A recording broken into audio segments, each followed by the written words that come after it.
Before I begin, I'd like to take a moment to address the guest in the audience. First of all, thank you for coming.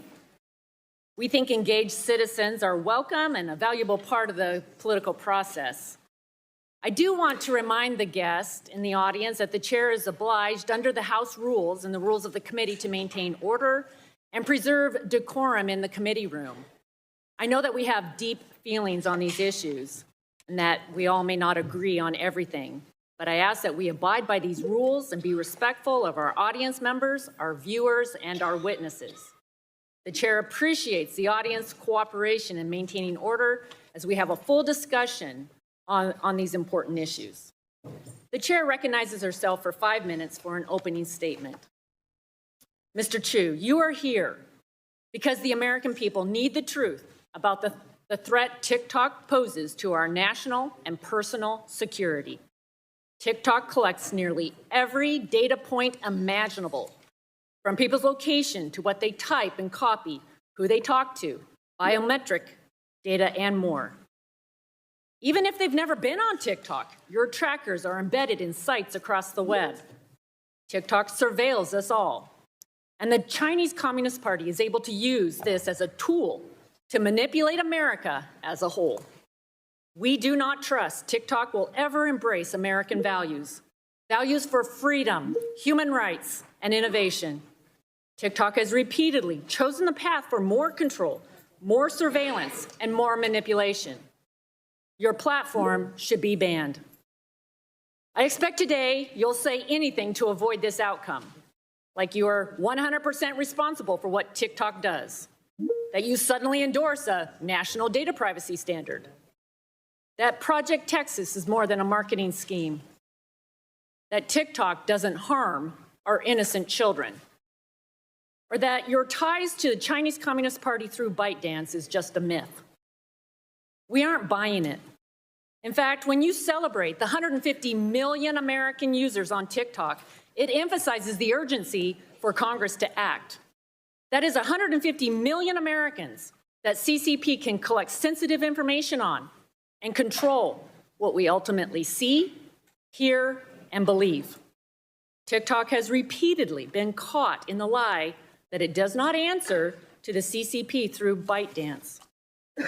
Today, the CCP's laws require Chinese companies like ByteDance to spy on their behalf. That means any Chinese company must grant the CCP access and manipulation capabilities as a design feature. Right now, ByteDance is under investigation by the DOJ for surveilling American journalists, both digital activity and physical movements through TikTok. We also know that many of your employees still report directly to Beijing. Internal recordings reveal there is a backdoor for China to access user data across the platform. Your employees said, quote, "Everything is seen in China." A gateway to spy is not the only way TikTok and ByteDance can do the bidding of the CCP. TikTok has helped erase events and people China wants the world to forget. It's even censored an American teenager who exposed CCP's genocide and torture of Uyghur Muslims. The facts show that ByteDance is beholden to the CCP, and ByteDance and TikTok are one and the same. TikTok also targets our children. The For You algorithm is a tool for TikTok to own their attention and prey on their innocence. Within minutes of creating an account, your algorithm can promote suicide, self-harm, and eating disorders to children. It encourages challenges for them to put their lives in danger and allows adults to prey on our beautiful, beloved daughters. It's also a portal for drug dealers to sell illicit fentanyl that China has banned, yet is helping Mexican cartels produce, send across our border, and poison our children. In China, the CCP proactively prohibits this type of TikTok content that promotes death and despair to kids. From the data it collects to the content it controls, TikTok is a grave threat of foreign influence in American life.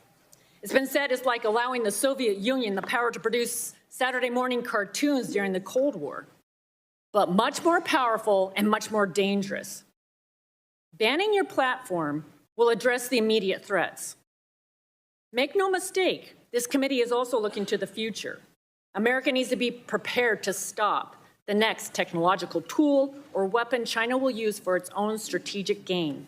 We must prevent any app, website, and platform like TikTok from ever spying on Americans again.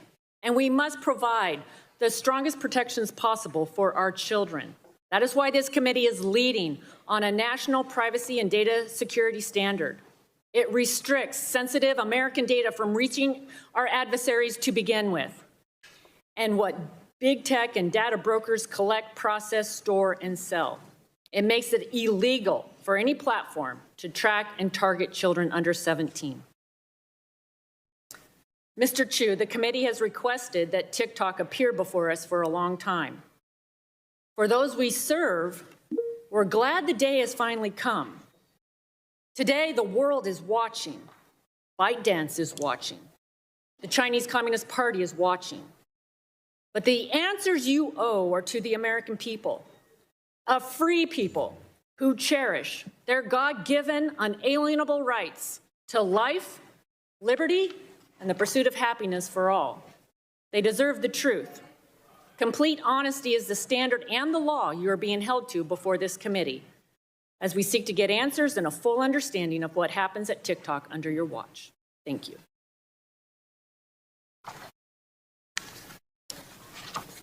Chair now recognizes the ranking member, Mr. Pallone, for 5 minutes. Thank you, Madam Chair. And let me say that I agree with much of what you just said, and I certainly appreciate your enthusiasm and your commenting on being a mother and concerned about children. And I am glad that we are having this hearing today.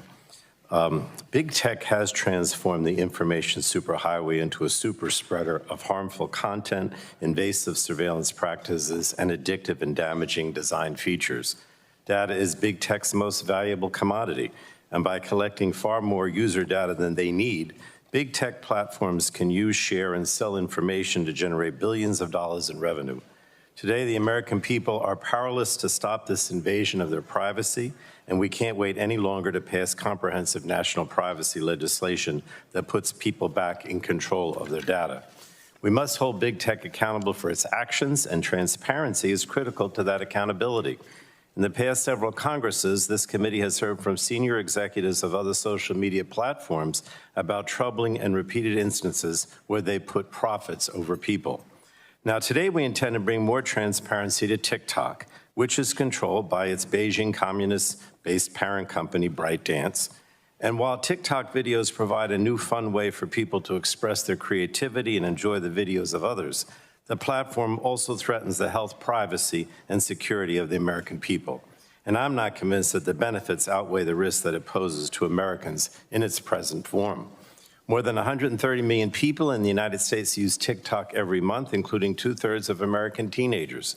TikTok collects and compiles vast troves of valuable personal information to create an addictive algorithm that is able to predict with uncanny accuracy which videos will keep users scrolling, even if the content is harmful, inaccurate, or feeds destructive behavior or extremist beliefs.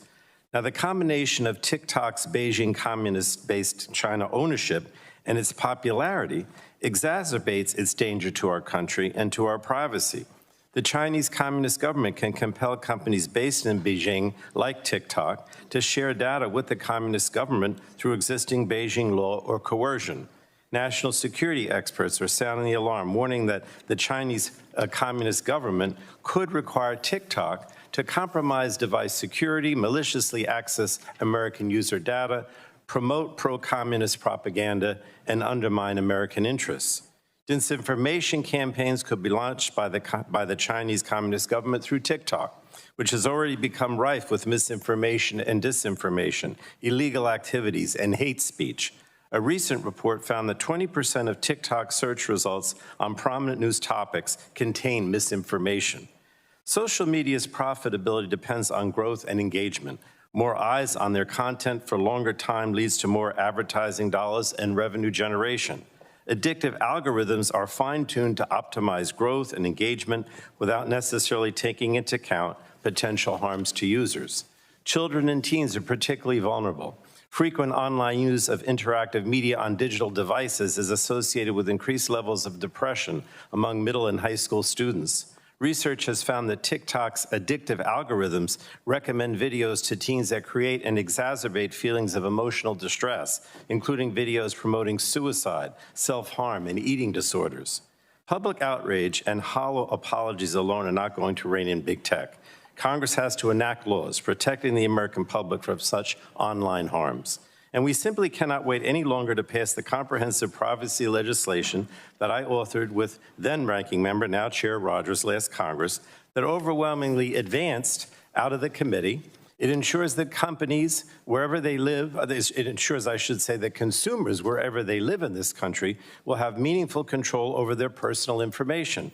Our legislation establishes baseline data minimization requirements, ensuring that companies only collect, process, and transfer data necessary to provide a service. And it provides heightened privacy protections for children and teenagers. So I think it's time to make this legislation the law of the land. And we also have to examine the reforms needed to Section 230 of the Communications Decency Act.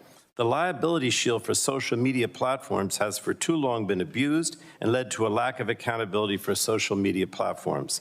So I hope we can find a bipartisan path forward on that issue too, and I think you're having a hearing next week on it, so we can stop the very real harms to our country and democracy under the current law. I'd look forward to the discussion today as we continue to bring accountability to big tech. And let me say to Mr. Chu, I know this is about TikTok, but I am focusing all my attention not only on TikTok, but on these concerns, wide concerns about social media and the protection of privacy. And with that, I yield back. Thank you again, Madam Chair, for having this very important hearing.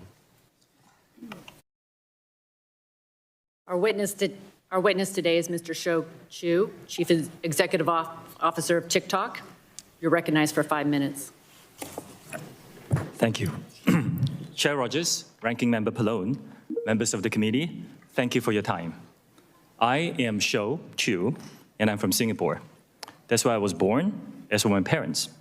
And after serving in Singapore's military, I moved to the UK to attend college, and then here to the US to attend business school. I actually met my wife here. By the way, she was just born a few miles away from here in Virginia. 2 years ago, I became the CEO of TikTok. Today, we have more than 1 billion monthly active users around the world, including over 150 million in the United States. Our app is a place where people can be creative and curious, and where close to 5 million American businesses, mostly small businesses, go to find new customers and to fuel their growth. Now, as TikTok has grown, we've tried to learn the lessons of companies that have come before us, especially when it comes to the safety of teenagers. While the vast majority of people on TikTok are over 18, one of our fastest growing demographics are people over 35. We spent a lot of time adopting measures to protect teenagers. Many of those measures are firsts for the social media industry. We forbid direct messaging for people under 16, and we have a 60-minute watch time by default for those under 18. We have a suite of family pairing tools so that parents can participate in their teens' experience and make the choices that are right for their family. We want TikTok to be a place where teenagers can come to learn, which is why we recently launched a feed that exclusively features educational videos about STEM. STEM videos already have over 116 billion views on TikTok. And I think TikTok is inspiring a new generation to discover a passion for math and science.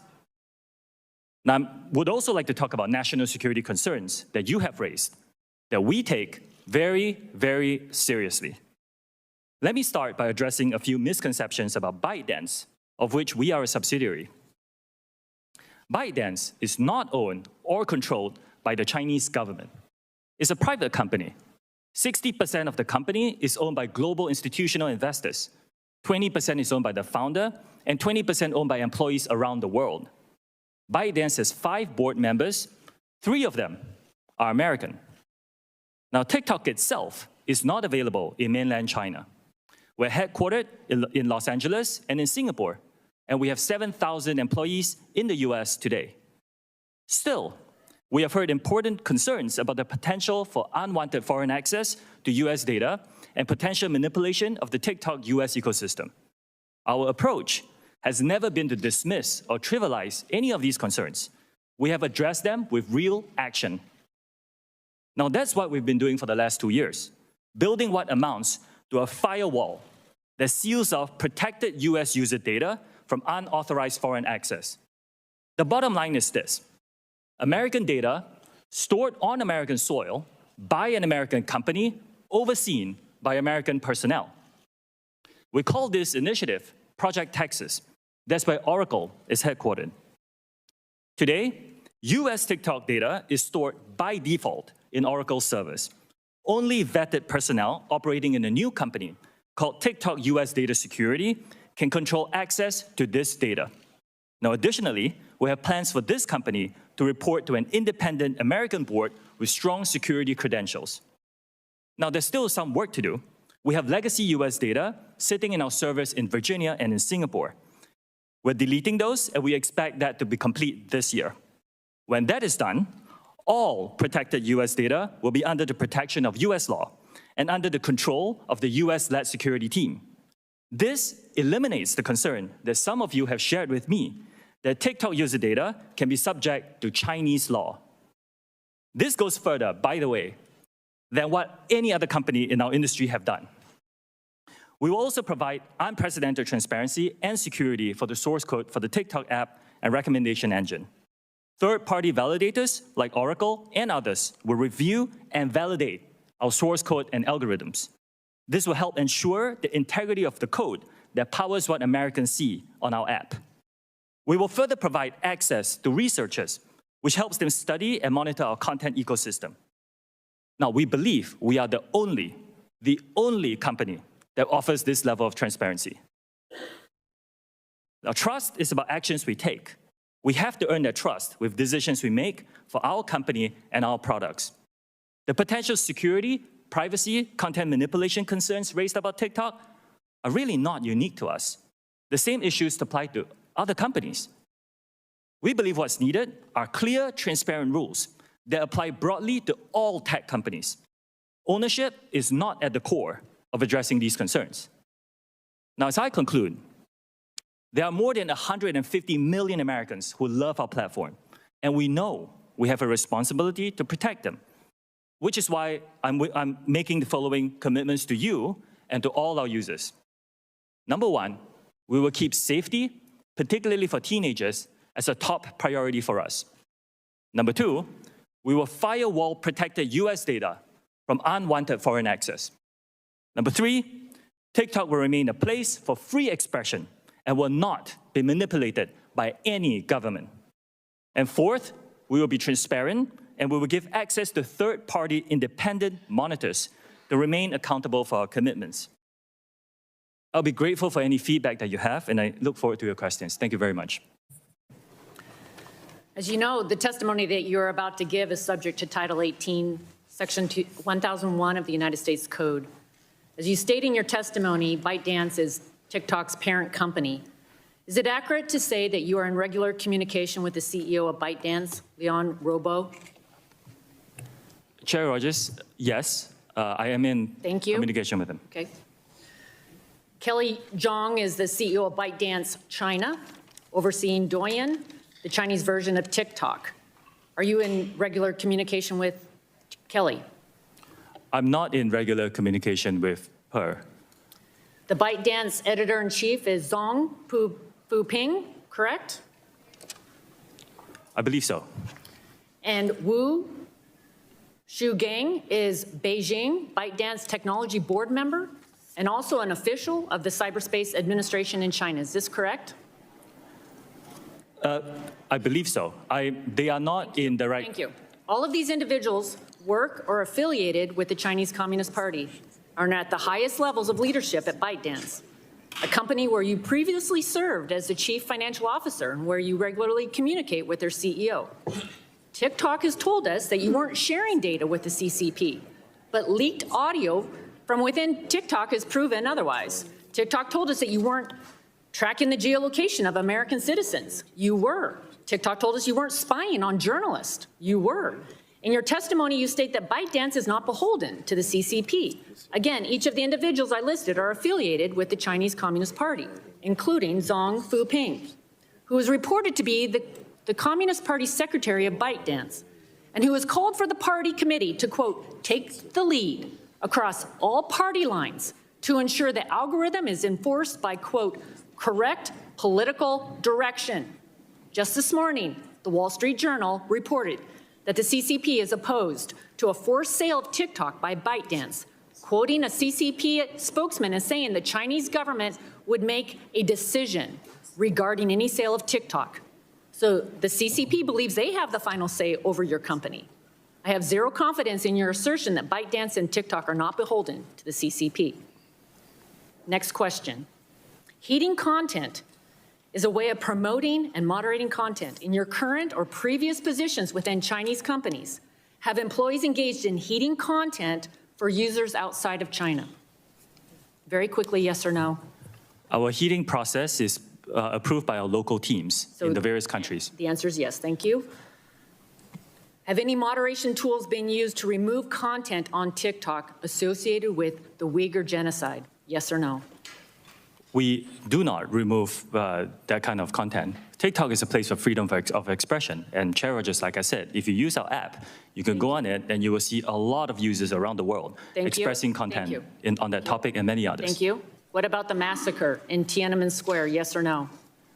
I'm sorry, I didn't hear the question. The massacre in Tiananmen Square. That kind of content is available on our platform. You can go and search it. I will remind you that making false or misleading statements to Congress is a federal crime. I understand. Again, if you go on our platform, you will find that content. Okay, thank you. Reclaiming my time, can you say with 100% certainty that ByteDance or the CCP cannot use your company or its divisions to heat content to promote pro-CCP messages for an act of aggression against Taiwan? We do not promote or remove content at the request of the Chinese government. The question is, we will replace. The question is, are you 100% certain that they cannot use your company to promote such messages? It is our commitment to this committee and all our users that we will keep this free from any manipulation by any government. If you can't say 100% certain, I take that as a no. As I previously referenced, TikTok spied on American journalists. Can you say with 100% certainty that neither ByteDance nor TikTok employees can target other Americans with similar surveillance techniques? Chair Rogers, I first of all disagree with the characterization that is spying. It was an internal investigation. Yes or no? Can you do surveillance of other Americans? We will protect the U.S. user data and fire it all from all unwanted foreign access. It's a commitment that we've given to the committee. So I guess my question is, I wanted to hear you say with 100% certainty that neither ByteDance nor TikTok employees can target other Americans with similar surveillance techniques as you did with the journalist. Again, I don't disagree with the characterization is surveillance, and we have given our commitments, Chair Rogers. The 4 commitments, I think it's our commitment that we will not be influenced by any government on these issues. DOJ is investigating this surveillance right now. To the American people watching today, hear this: TikTok is a weapon by the Chinese Communist Party to spy on you, manipulate what you see, and exploit for future generations. A ban is only a short-term way to address TikTok, and a data privacy bill is the only way to stop TikTok from ever happening again in the United States. I yield back. I now yield to the ranking member for 5 minutes. Thank you, Madam Chair. Let me just start out by saying, Mr. Chu, that I don't find what you suggested with Project Texas and this firewall that's being suggested to whoever will be acceptable to me. In other words, I still believe that the Beijing Communist government will still control and have the ability to influence what you do. And so this idea, this Project Texas, is simply not acceptable. According to a recent report, TikTok is on target to make between $15 and $18 billion in revenue this year. Is that an accurate forecast? Congressman, as a private company, we are not sharing our revenue numbers publicly. Would say. How much money will TikTok make by delivering personalized advertisements just to your users in the United States? Will you give me that information? Again, Congressman, respectfully, as a private company, we're not disclosing that. Look, the impression you're giving, and I know, I can understand why you're trying to give that impression, is that, that you're just performing some kind of public service here, right? I mean, this is a benign company that's just performing a public service. Maybe that's not what you're saying, but I don't buy it, right?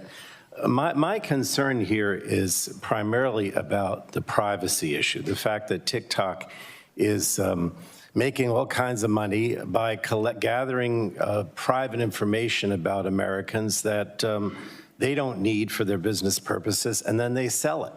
And I mentioned this legislation that the chair and I have that would minimize data collection and make it much more difficult for TikTok and other companies to do that. So if you want to make some commitments today, I'll ask you to make some commitments with regard to this legislation. And, you're going to tell me, well, the bill isn't passed, and so therefore I don't have to do it. But, you say you're benign, you want to do good things for the public. So let me ask you, why not, what about a commitment that says that you won't sell the data that you collect?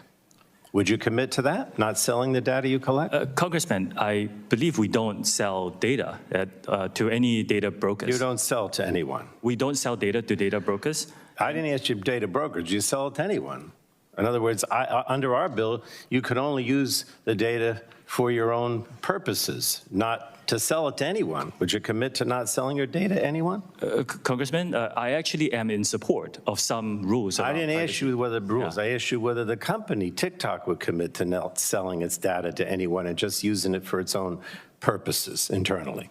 I can get back to you on the details of that. Okay, get back to me. All right. Another thing that's in our bill says that we would prohibit targeting marketing to people under the age of 17. Would you be willing to agree to prohibit targeted marketing to people, Americans under the age of 17? Congressman, we have actually stricter rules for advertisers in terms of what they can show to our users So do you under the age of 18. would you be willing to prohibit targeted marketing to those under 17? That's what's in our bill. I understand that there's some talk and some legislation around the country. Well, again, I wanted you to make that commitment without the legislation. Since you say you're a good company, you want to do good things, why not? It's something we can look into and get back to you. Okay, I appreciate that.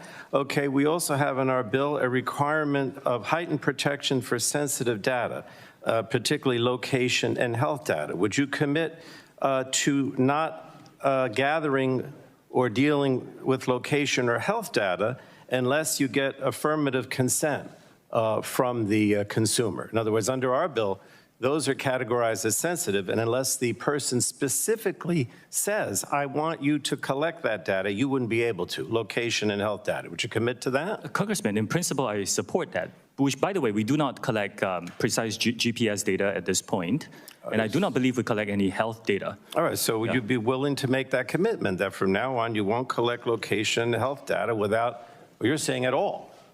Is that a commitment? This is data that's frequently collected by many other companies in our industry. I know other companies do it. I don't think they should without affirmative consent. You said you want to be a good actor. So why not make that commitment to me today? We're committed to be very transparent with our users about what we collect. I don't believe what we collect is more than most players in the industry. My problem here is you're trying to give the impression that you're going to move away from Beijing and the Communist Party. You're trying to give the impression that you're a good actor.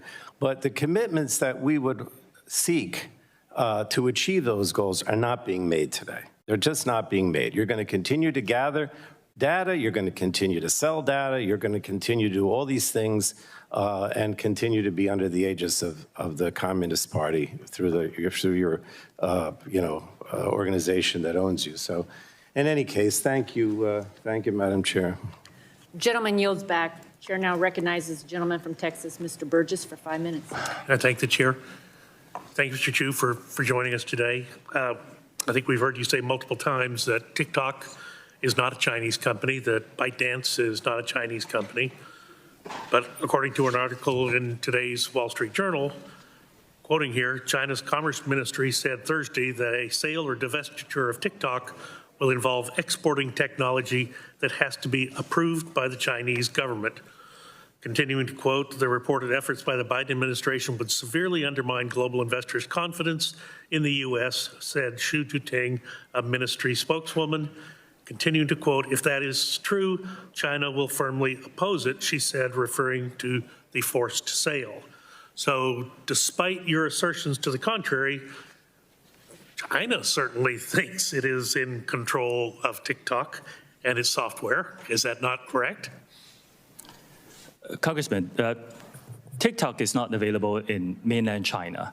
And today we're headquartered in Los Angeles and Singapore. But I'm not saying that, the founders of ByteDance are not Chinese, nor am I saying that we don't make use of Chinese employees, just like many other companies around the world. We do, use their expertise on some engineering projects. But according to their ministry spokeswoman, it would be a divestiture of exporting technology from China. So China thinks they own it, even though you do not. Madam Chair, I'd just like to ask unanimous consent to put today's Wall Street Journal Without objection, so ordered. into the record. And Mr. Chu, I wouldn't ask you to discuss any privileged attorney-client materials, but did anyone aside from your lawyers assist you in preparation for today's hearing? I prepared for this hearing with my team here in D.C. Did anyone at ByteDance directly provide input, help, or instruction for your testimony today? Congressman, this is a very high-profile hearing. My phone is full of well wishes. But I prepared for this hearing with my team here in D.C. Are you willing to share who helped prepare you for this hearing with the committee? And you can do that I can in writing. follow up with you if you like. Can you guarantee that no one at ByteDance had a role in preparing you for today's hearing? Like I said, Congressman, this is a high-profile hearing. A lot of people around the world were sending me wishes and unsolicited advice, but I prepared for this hearing with my team here in D.C. Are the attorneys representing TikTok also representing ByteDance? Yes, I believe so. What percentage of TikTok revenue does ByteDance retain? Just give me a ballpark estimate if you don't precisely know. Congressman, like I said, as a private company, we are not prepared to disclose our financials in public today. But can we ask you to get back to us with a ballpark? We're not asking for the precise figures, but so the committee can have some understanding of the percentage of TikTok revenue that ByteDance retains. I understand the question. Respectfully, as a private company, we are not disclosing our financials today. Prior to today's hearing, did anyone affiliated with the Chinese Communist Party discuss this hearing with you, or anyone else on TikTok senior management? Congressman, since I've been CEO of this company, I have not had any discussions with Chinese government officials.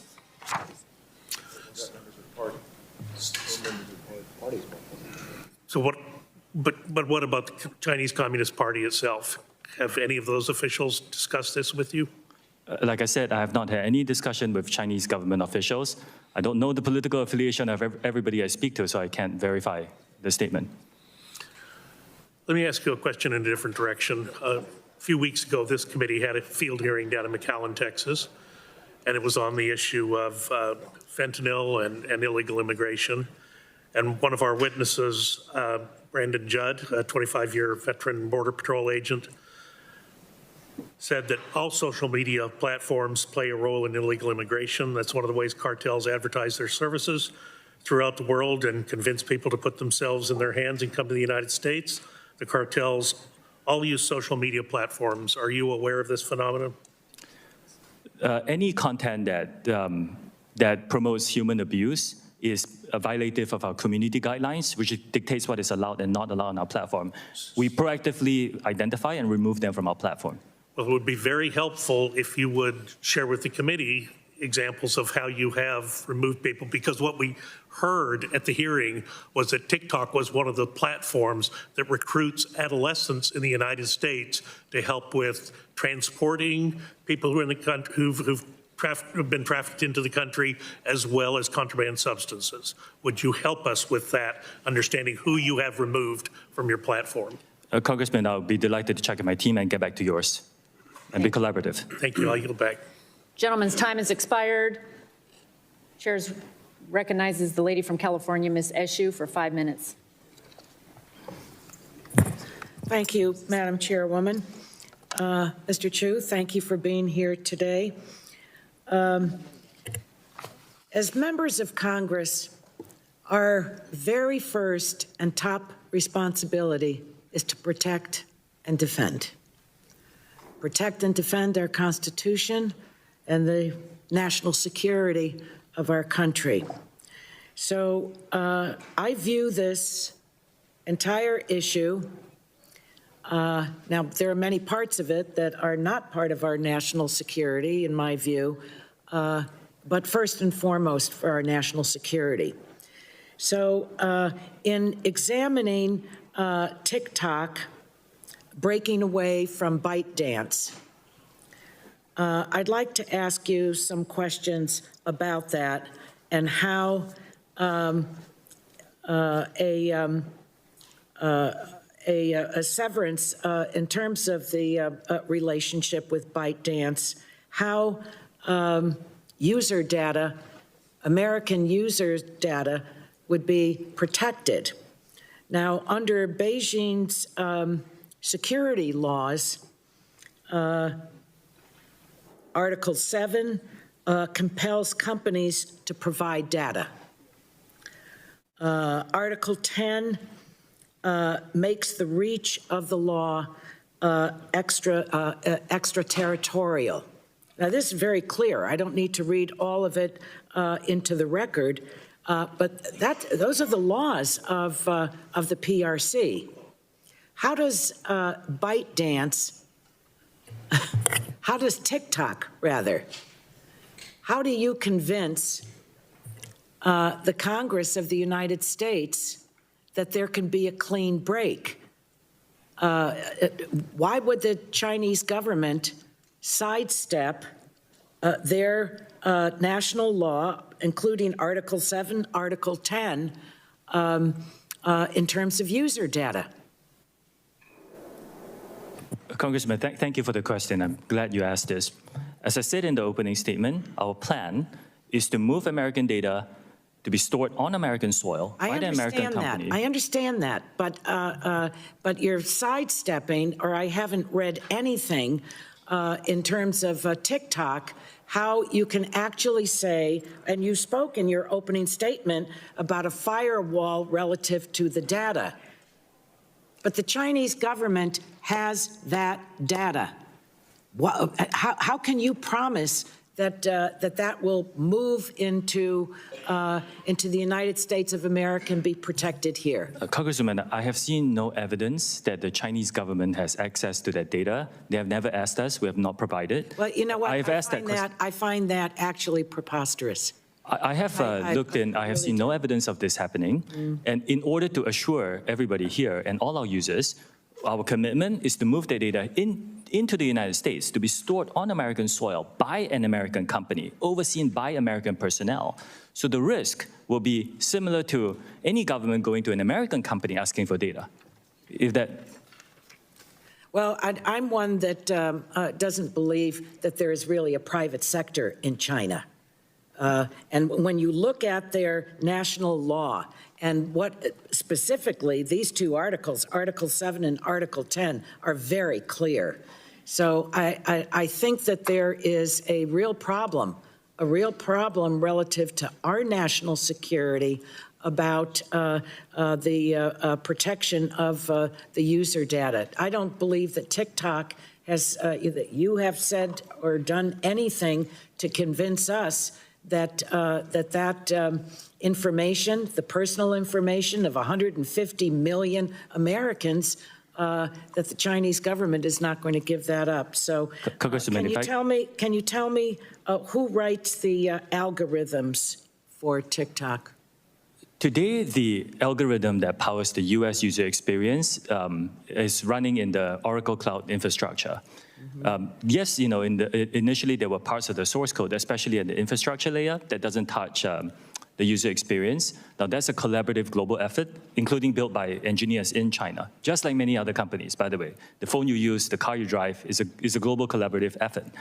Now, but today, the business sites and the main parts of the code for TikTok is written by TikTok employees. And Congresswoman, What we are offering is third-party monitoring of our source code.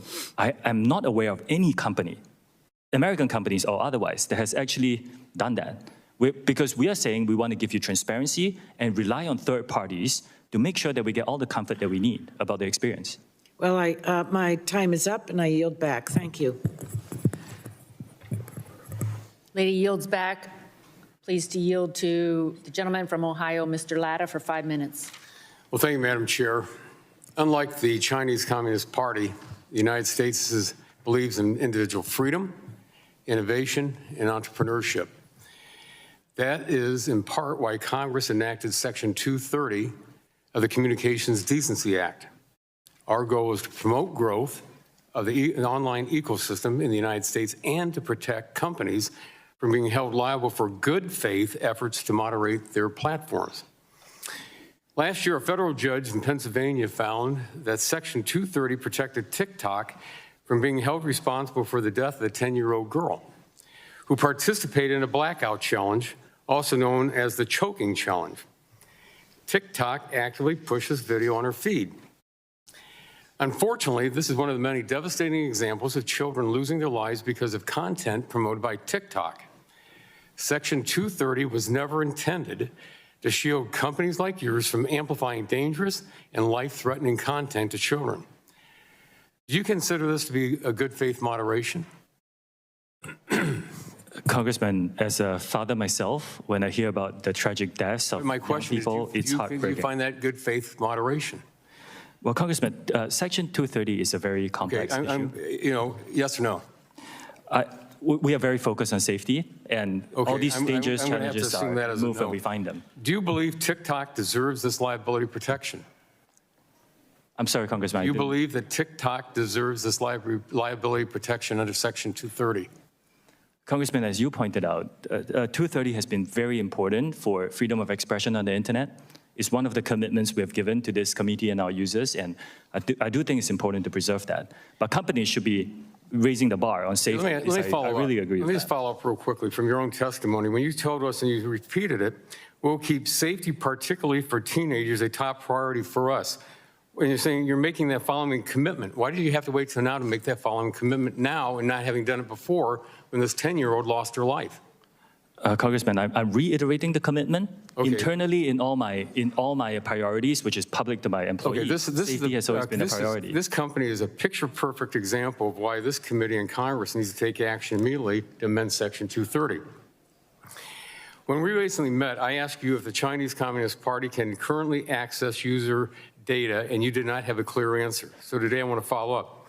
You heard it a little bit, but I want to be absolutely sure of this answer. Are employees of ByteDance subject to Chinese law, including the 2017 National Intelligence Law, which requires any organization or citizen to support, assist, and cooperate with state intelligence work in accordance with the law? Like many companies, including many American companies, we rely on a global workforce, including engineers in China. Okay, but no, yes or no? So in the past, yes. I'm sorry? The past, yes, but we are building Project Texas, and we're committing the firewall of all protected data from unwanted foreign access. I'm taking that as a yes because, again, on your Article 7, the Article 7 of the 2017 National Intelligence Law, which I just said, because it says, in addition, as was asked a little bit earlier, the 2014 counter-espionage law states that when the state security organ investigates and understands the situation of espionage and collect relevant evidence, the relevant organizations and individuals, it does not say may, it says shall provide it truthfully and may not refuse. Yes or no?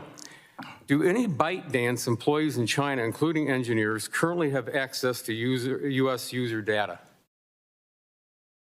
Today, all U.S. user data is stored by default in the Oracle Cloud infrastructure, and access to that is controlled by American personnel. Do any ByteDance employees in China, including engineers, currently have access to U.S. data? Congressman, I would appreciate this. This is a complex topic.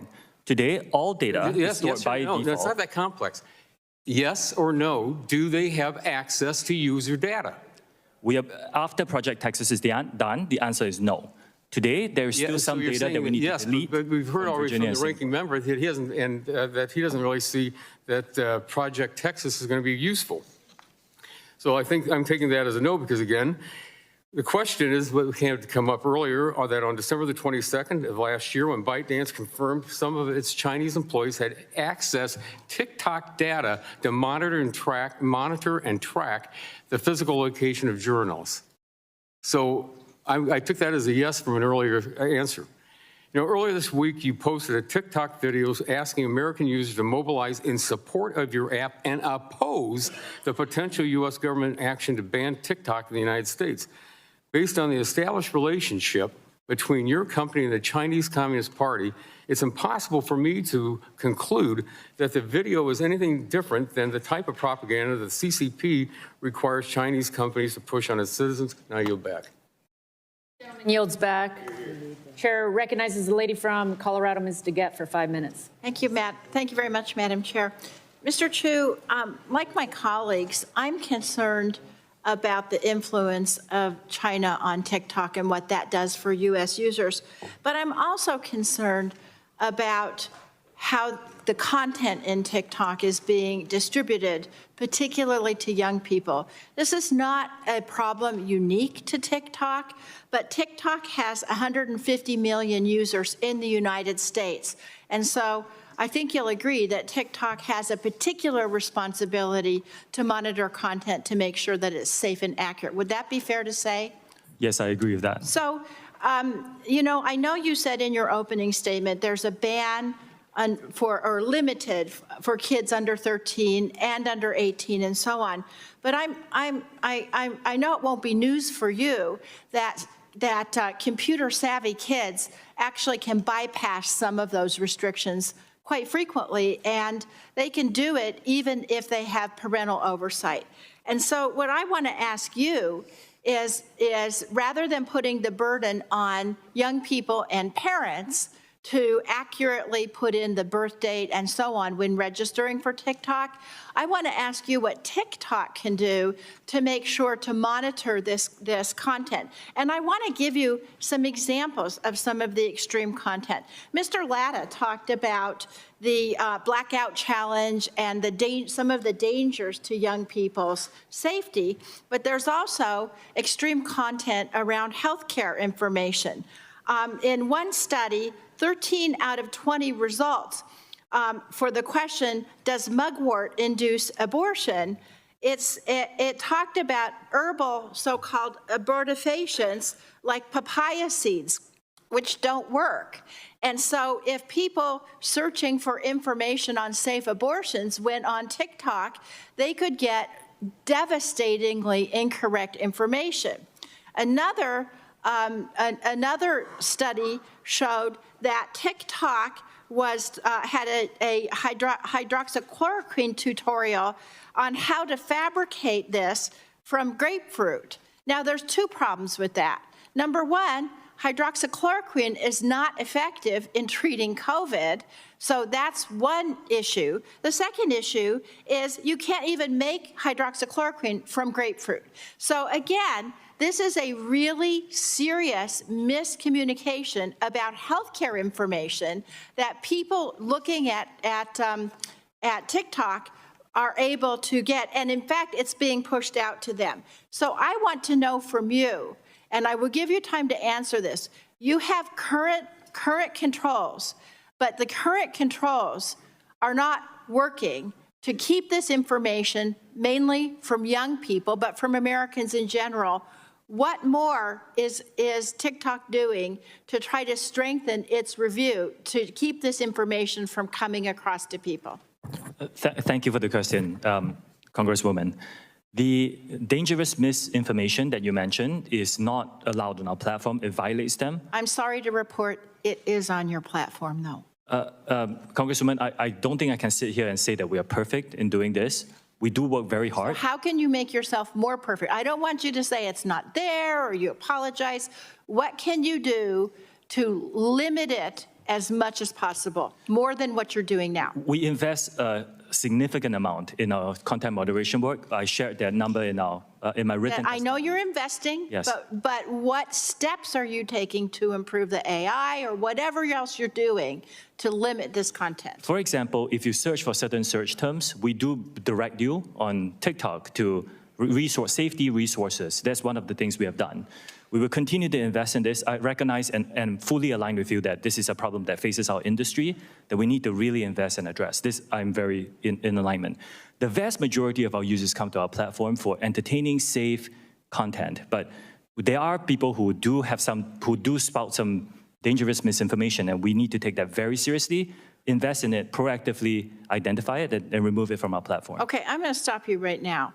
I asked you specifically how you're trying to increase your review of this, and you gave me only generalized statements that you're investing, that you're concerned, that you're doing more. That's not enough for me. That's not enough for the parents of America. I'm going to ask you to supplement your testimony and have your experts tell me what you're doing to make this a higher level of scrutiny, not just pablum at a hearing. Thank you. I yield back. Thank you. Lady yields back. Chair recognizes the gentleman from North Carolina, Mr. Hudson, for 5 minutes. Thank you, Chairwoman McMorris-Rodgers, for holding this important hearing. I appreciate the witness, Mr. Shoji Chu, for making yourself available here today. While many consider TikTok to be just another video sharing app, in reality, TikTok has been functioning as a massive surveillance program, collecting vast swaths of personal data from more than 1 billion people worldwide. This includes data from the personal devices of federal employees, contractors, and most concerning, U.S. military service members and their families at places like Fort Bragg in North Carolina. As Fort Bragg's congressman, I have serious concerns about the opportunities TikTok gives the Chinese Communist Party to access the non-public sensitive data of our men and women in uniform. This personal data and location information can be harvested and could be used for blackmail, to conduct espionage, and to possibly even reveal troop movements. While the Department of Defense and most agencies have banned TikTok on government-issued devices, I believe more needs to be done at the command level to urge troops and their dependents to erase the app from the personal devices and keep them off home Wi-Fi. Having an app banned on a device in one pocket but downloaded on your device in the other doesn't make a whole lot of sense to me. I believe Congress and DoD should address the continued use of TikTok on military installations, as well as any use that depicts U.S. military operations. Mr. Chu, does TikTok access the home Wi-Fi network? Only if the user turns on the Wi-Fi. I'm sorry, I may not understand the. So if I have a TikTok app on my phone and my phone is on my home Wi-Fi network, does TikTok access that network? It will have to access the network to get connections to the internet, if that's the question. Is it possible then that it could access other devices on that home Wi-Fi network? Congressman, we do not do anything that is beyond any industry norms. I believe the answer to your question is no. It could be technical. Let me get back to you. Okay, I'd appreciate it if you can answer that. I'd like to change directions real quick. Do you receive personal employment, salary, compensation, or benefits from ByteDance? Yes, I do. What is your salary from ByteDance? Congressman, if you don't mind, I would prefer to keep my compensation private. Okay. Do you personally have any company shares or stock in ByteDance or Douyin? Congressman, if you don't mind, I would like to keep my personal assets private. Is TikTok the company your only source of employment compensation? Where's your other source of income outside of TikTok? It's my only source of compensation. Do you have any financial debts or obligations to ByteDance, Douyin, or any other ByteDance affiliated entity? Personally? No, I do not. Does your management team receive separate salary, compensation, or benefits from ByteDance? We receive salaries from the entities that we are employed in, but we do share in the employee stock option plan that is available from the ByteDance top company. So your primary salary comes from TikTok, but you have other compensation that comes directly from ByteDance? You can characterize it as that, yes. Does your management team have company shares or stock in ByteDance or Douyin? Yes, some of our employees are compensated in shares in ByteDance. Does TikTok share technological resources with Douyin? Are the two technology systems or IT systems interconnected in any way? There are, as with many companies, some shared resources on some services, but it doesn't include Anything that involves US user data, Congressman, is in Project Texas, as we talked about, stored by default in American soil by an American company. But currently, there is shared technology or interconnected IT systems. Congressman, with respect, I have to get back to you. This could be a very broad question. Like, for example, we could all be using Microsoft Windows. Yeah, if you could get back with details on that, I'd appreciate Yes. it. Can Douyin personnel or employees access TikTok user data? Not after Project Texas, this is not allowed. Are there employees who are employed by both Douyin and TikTok? I do not believe so. Okay, and so I don't believe so. Is that it? I mean, if again, I'll allow you to come back in the written response if you could give me a definitive answer. I will go back and check to be very sure. Okay, thank you. I'm also concerned about an issue that our chairwoman brought up about an apparent pattern of misinformation or misrepresentation from your company in regards to the amount and extent of data that you're collecting, as well as how much has been accessed from inside China. There are dozens of public reports that conclude individuals in the People's Republic of China have been accessing data on U.S. users, directly contradicting several public statements by TikTok employees. And I'm referencing Project Raven, which was first reported on by Forbes last October. Their investigation revealed, I'm sorry, I'm about out of time. Do you want to respond to that? Yes, Congressman. We do not condone the effort by certain former employees to access U.S. TikTok user data in an attempt to identify the source of leaked confidential information. We condemn these actions. After learning about them, we found a highly reputable law firm to thoroughly investigate the incident. We took swift disciplinary action against employees who were found to be involved and are implementing measures to make sure this doesn't happen again. We have made this team available to you. I think they have briefed many of you in this committee very extensively, and I will continue to make them very available to you as part of our transparent commitment. Thank you. My time's expired. I yield back. Gentleman yields back. Chair recognizes the lady from Illinois, Ms. Schierkowski, for 5 minutes. Thank you. So today, in the Wall Street Journal, they said, today,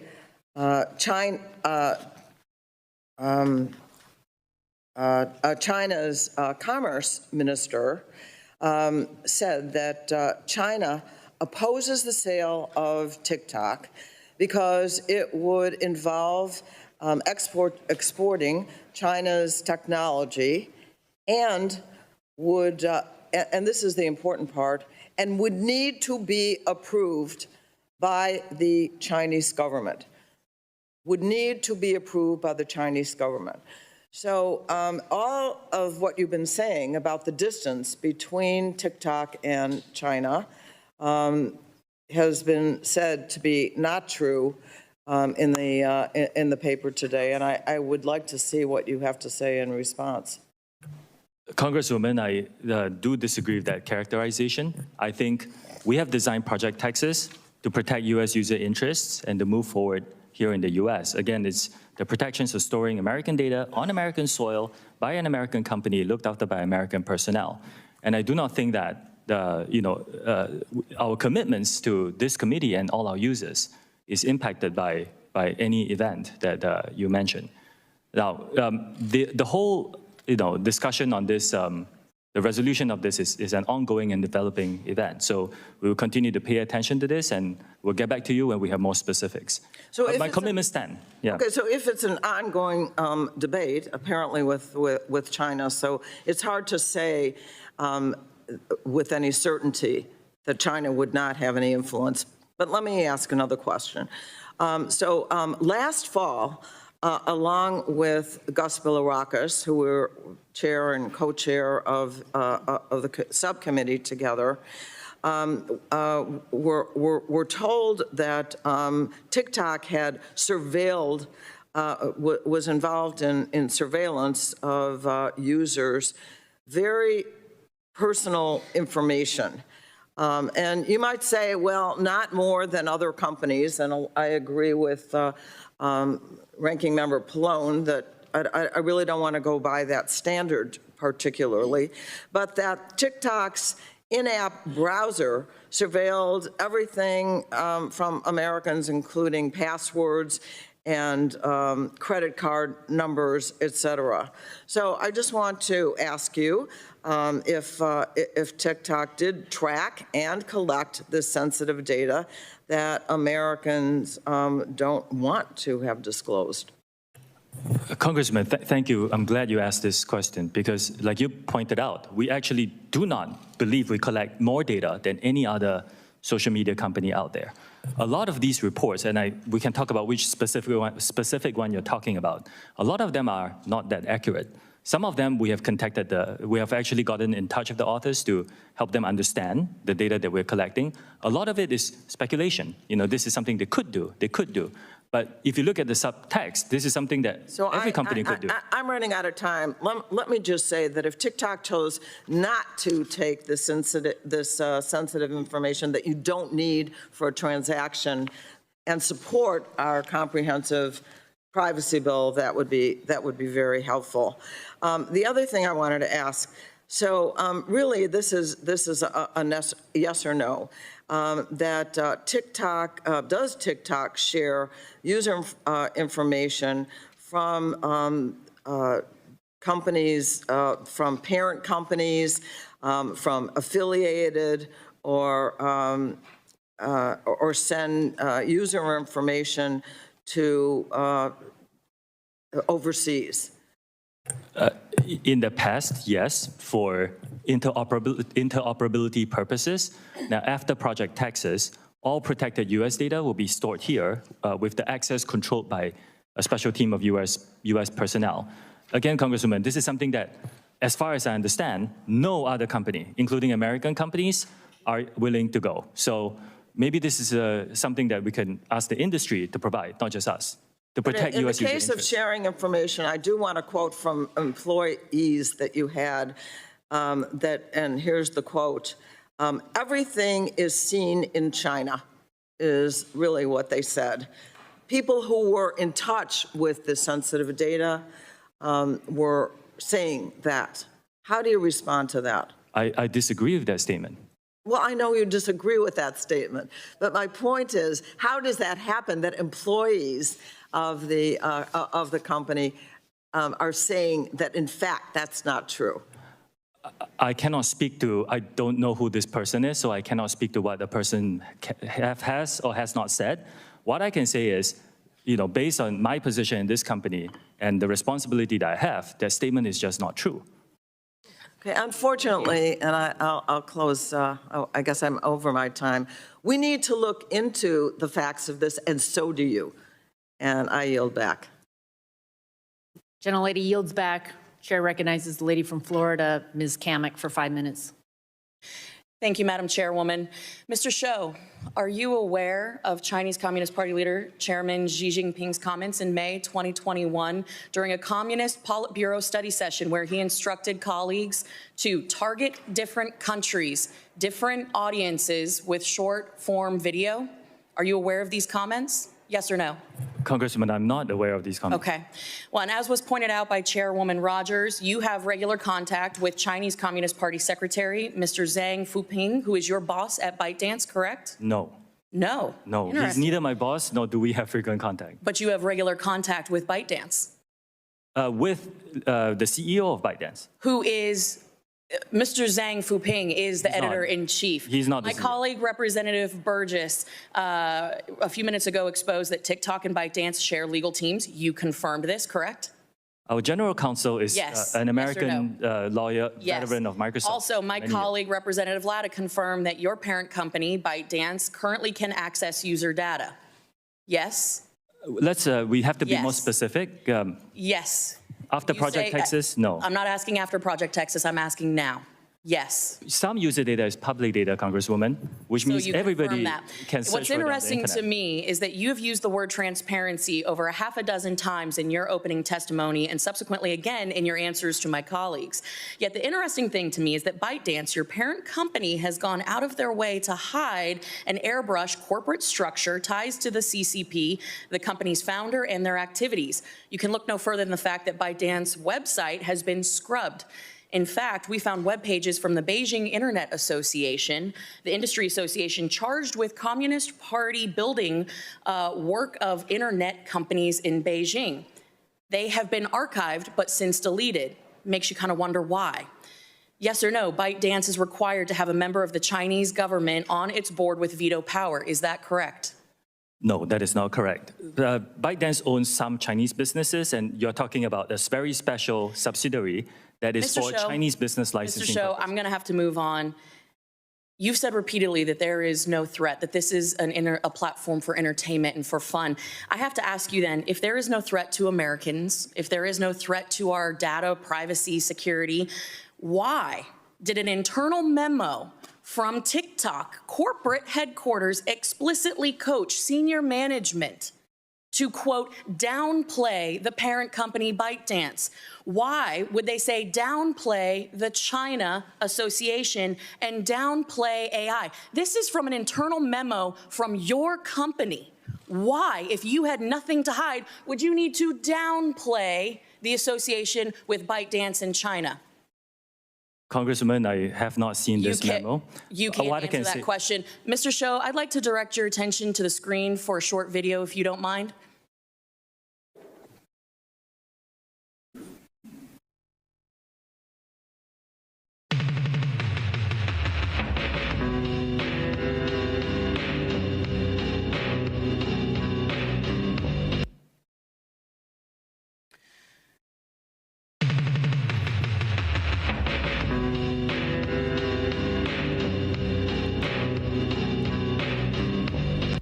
Mr. Shou, that video was posted 41 days ago. As you can see, it is captioned me as F at the House Energy and Commerce Committee on March 23rd of this year. This video was posted before this hearing was publicly noticed.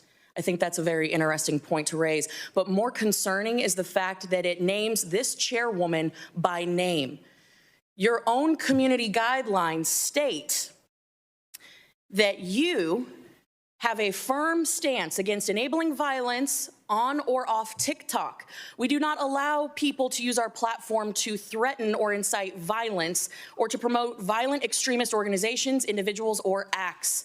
When there is a threat to public safety or an account is used to promote or glorify off-platform violence, we ban the account. This video has been up for 41 days. It is a direct threat to the chairwoman of this committee, the people in this room, and yet it still remains on the platform. And you expect us to believe that you are capable of maintaining the data security, privacy, and security of 150 million Americans where you can't even protect the people in this room? I think that is a blatant display of how vulnerable people who use TikTok are. You couldn't take action after 41 days when a clear threat, a very violent threat to the chairwoman of this committee and the members of this committee was posted on your platform. You damn well know that you cannot protect the data and security of this committee or the 150 million users of your app because it is an extension of the CCP. And with that, I yield back. Can I respond, Chair? No, we're going to move on. Gentlelady yields back. Chairman recognizes the lady from California, Ms. Matsui, for 5 minutes. Thank you very much, Madam Chair. And I'm really glad that we're having this very important hearing here today. And let me just say, make no mistake, the Chinese government represents a real and immediate threat. Look no further than even the vulnerable gear still in our telecom networks that needs to be ripped and replaced. But we can't lose sight of the important internet governance issues TikTok and other social media companies represent. I'm especially committed to demanding transparency from large platforms about the algorithms that shape our online interactions, especially for teenagers and young users. And that's why I introduced the Algorithmic Justice and Online Platform Transparency Act to bring greater visibility into this ecosystem. My bill would prohibit algorithms that discriminate on the basis of race, age, gender, ability, and other protected characteristics. It also would establish a safety and effectiveness standard for algorithms while requiring new forms of oversight. Now, this bill would require online platforms to publish annual public reports detailing their content moderation practices, which I believe should be a baseline requirement to enable meaningful oversight and consumer choice. Mr. Chu, just yes or no, do you believe a requirement for annual content moderation practices for social media platforms would be beneficial? Yes or no? Yes. This transparency bill would also require online platforms to maintain detailed records describing their algorithmic process for review by the Federal Trade Commission in compliance with key privacy and data identification standards. Mr. Chu, does TikTok currently maintain records describing their algorithmic processes? Yes or no? Congressman, I will need to check and get back to you on what kind of specific records you are talking about. I wait for that. Over the past few years, alarming information brought to light by whistleblowers have shown that social media companies are intimately aware of the effect their products have on young women, political extremism, and more. Despite this, they withheld those studies or declined to investigate further. In either case, it shows a pattern evasive or negligent behavior that I find concerning in the extreme. Mr. Chu, does TikTok conduct its own studies on the effect of its algorithms and content distribution models on mental health or safety? And if so, how and when are those findings made public? And if not, do you believe they are necessary? Congresswoman, we rely on external third parties and fund their research to help us understand some of these issues. For example, we worked with the Digital Wellness Lab at the Boston Children's Hospital to understand the 60-minute time limit that we put for all our under-18 users. And we are supportive of legislation that provides more funding for research, like, for example, for the NIH. Okay. Yeah. TikTok tailors its recommended content based on user activity to encourage people to spend more time on the app. While this practice is by no means unique to TikTok, given the prevalence of young users and the digestible nature of short-form video, I'm concerned about the app's tendency to exacerbate existing mental health challenges. Mr. Chu, does TikTok have different policies for amplifying content that would be related to depression or dieting versus content like gardening and sports? If yes, describe these policy differences. If no, why not? Congresswoman, thank you for that. This is a great question. The answer is yes. We are trying out some policies together with experts to understand certain contents that are not inherently harmful, like extreme fitness, for example, but shouldn't be seen too much. And these are models that we're building, and we are trying to understand, together with experts, how to best implement them across our platform, particularly for younger users, Okay, under so 18. Yeah. in cases where users have been engaging with potentially harmful content, I believe it's imperative that the app takes steps to moderate that behavior rather than continuing to promote it. I mean, in a sense, I apologize. about that. I wasn't clear. First, anything that is violative and harmful, we remove. What I meant to say were content that is not inherently harmful. Like some of the extreme fitness videos about people running 100 miles. It's not inherently harmful, but if we show them too much, the experts are telling us that we should disperse them more and make sure that they're not seen too regularly, especially by younger users. So you're very intentional about that, then? It's something that we are working on it, yes. Yeah. You're working on it? Yes. Okay. I yield back. Gentle lady yields back. Chair recognizes the gentleman from Florida, Mr. Bill Rockus, for 5 minutes. Thank you, Madam Chair. I appreciate it very much. Thanks for holding this hearing. Mr. Chu, your algorithms have prioritized providing harmful content directly to children, like self-harm challenges and even suicide. Just 3 days ago, Italy opened an investigation into the TikTok over user safety concerns after the so-called French scar challenge went viral on your platform. I know you know about the blackout challenge, which others may know as the choking challenge that encourages children to bring them to the point of unconsciousness or in some cases, tragically, death. If that isn't enough, I want to share the story of Chase Naska, a 16-year-old boy from New York who tragically ended his life a year ago by stepping in front of a train. I want to thank his parents. Again, they are here. I want to thank his parents for being here today and allowing us to show this. Mr. Chu, your company destroyed their lives. Your company destroyed their lives. I admire their courage to be here and share Chase's story in the hopes that it will prevent this from happening to other families. The content in Chase's For You page was not a window to discovery, as you boldly claimed in your testimony. It wasn't content from a creator that you invited to roam the hill today, or STEM education content that children in China see. Instead, his For You page was sadly a window to discover suicide. It is unacceptable, sir, that even after knowing all these dangers, you still claim TikTok is something grand to behold. I want you to see what Chase would see. And I think if you want, again, would you share this content with your children, with your two children? Would you want them to see this? And again, I want to warn everyone watching that you may find this content disturbing, but we need to watch this, please. Larry took. You got to kill yourself. Oh, word? Like right now? And then I'm gonna put a shotgun in my mouth and blow the brains out of the back of my head. Cool.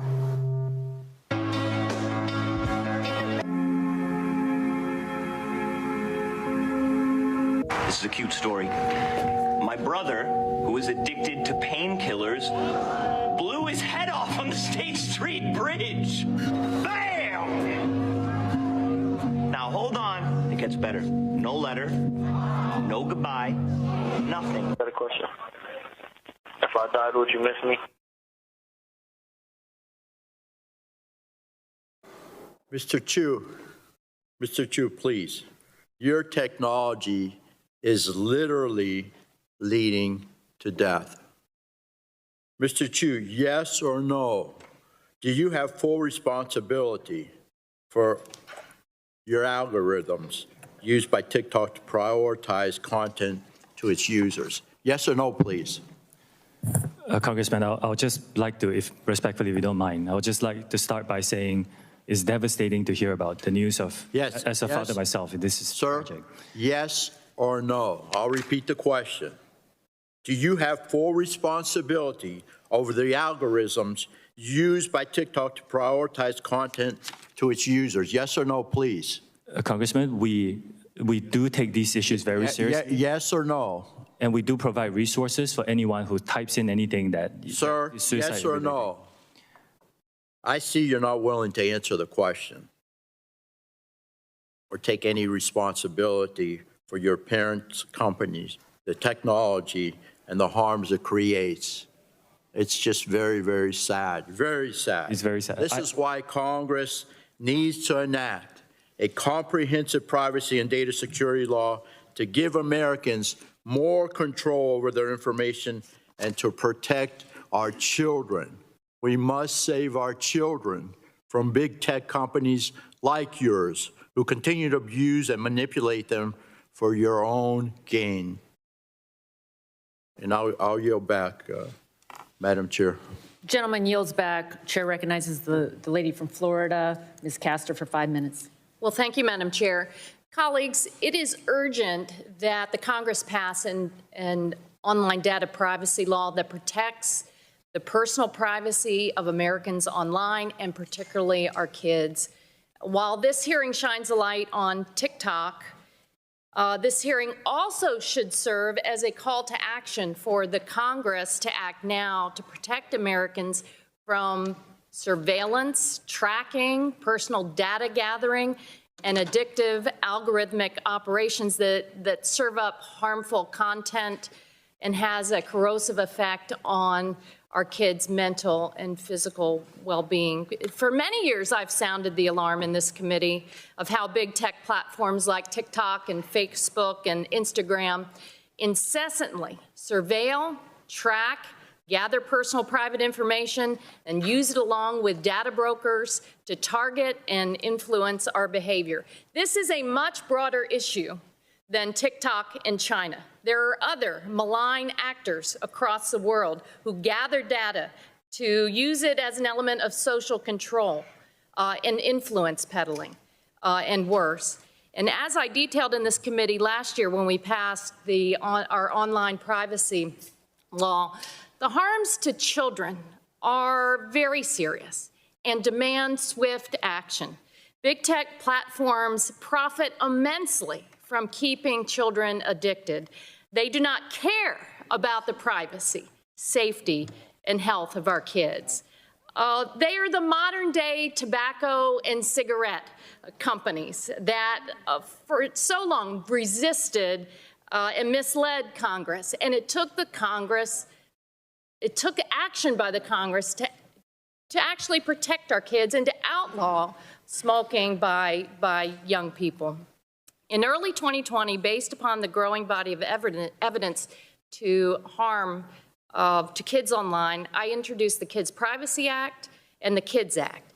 And I want to thank all of the researchers, the young people, the parents, the Surgeon General of the United States who have explained the correlation between social media usage and body dissatisfaction, disordered eating habits, anxiety, depression, self-injury, suicide ideation, and cyberbullying. Heck, Frances Haugen, the Facebook whistleblower, was right here and testified to us that Facebook and Instagram conducted research on this topic. They knew and understood the harms, but they continued to elevate profits over the well-being of children. And TikTok does the same. Last Congress, when we passed the ADPPA, the committee incorporated many of these important child online privacy and safety provisions from my bills. But we can make the 118th Congress's version of this bill, of this new law, even more protective of children. And I look forward to working with the chair and the ranking member to make that happen. Mr. Chu, TikTok has incredible sway over children in the U.S., but you don't have a very good track record. In 2019, TikTok was hit with the largest civil penalty by the Federal Trade Commission in a children's privacy case. 4 years later, TikTok still has not taken sufficient action to fix the problems. I assume because child users are incredibly profitable to your bottom line. So answer me this. TikTok allows advertisers to specifically target advertising to children aged 13 to 17, correct? Congresswoman, I do want to disagree Yes with the or no? statement that child abuses are not allowed on our platform yes at or all. It's no? deplorable Do you target- conduct do you and it's not target- allowed on our do you platform. target advertising to young people aged 13 to 17? We do serve personalized Okay, thank advertising you. at this point, And but the how policies much are very money- safe for How them. much money does TikTok make selling ads targeted to minors? Congresswoman, can I clarify minors in what age? From just say age 13 to 17. For the teenage population, I want to clarify that we do have a under 13 experience and they have zero advertising on that platform. For those Well, that's a whole other topic. Okay. between 13 and 17, if you don't mind, I'll check into my team and get back to you on those answers. You know, TikTok could be designed to minimize the harm to kids, but a decision was made to aggressively addict kids in the name of profits. And it's our responsibility, members, to act swiftly to address this. This has gone on for too long.